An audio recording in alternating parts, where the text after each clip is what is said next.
வணக்கம். நான் சுபவீர பாண்டியன். தான் குடியரசுத் தலைவராக இருந்த காலத்தில் தனக்கு ஏற்பட்ட அனுபவங்கள் சிலவற்றை மை பிரசிடென்ஷியல் இயர்ஸ் என்னும் பெயரில் ஒரு புத்தகமாக திரு ஆர். வெங்கட்ராமன் அவர்கள் எழுதியிருக்கிறார். அதில் 413க்கும் 464க்கும் இடைப்பட்ட பகுதிகளில் இந்த செய்திகள் இடம்பெறுகின்றன. ஒன்று, 1990 மார்ச் 30ஆம் தேதி இந்திய அமைதிப்படை மறுபடியும் இந்தியாவுக்கே திரும்பிற்று. ஆனால் அதனை வரவேற்பதற்கு அப்போது தமிழ்நாட்டின் முதலமைச்சராக இருந்த கலைஞர் கருணாநிதி மறுத்துவிட்டார். என் தமிழ் இன மக்களை கொன்றுவிட்டு வருகிற ஒரு இராணுவத்தை நான் எப்படி வரவேற்பேன் என்று கேட்டார். இது ஒரு பெரிய தேச துரோகமாக எனக்கு பட்டது.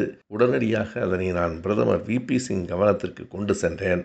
அவர் அதனை பொருட்படுத்தவில்லை. பிறகு VP சிங் அவர்கள் மண்டல் அறிக்கையை நடைமுறைப்படுத்தி இடஒதுக்கீட்டை கொண்டு வந்தபோது உயர்சாதி மாணவர்கள் பலர் அங்கே போராட்டத்திலே ஈடுபட்டார்கள். அந்த மாணவர்களை பார்த்து எனக்கு கவலையாக இருந்தது.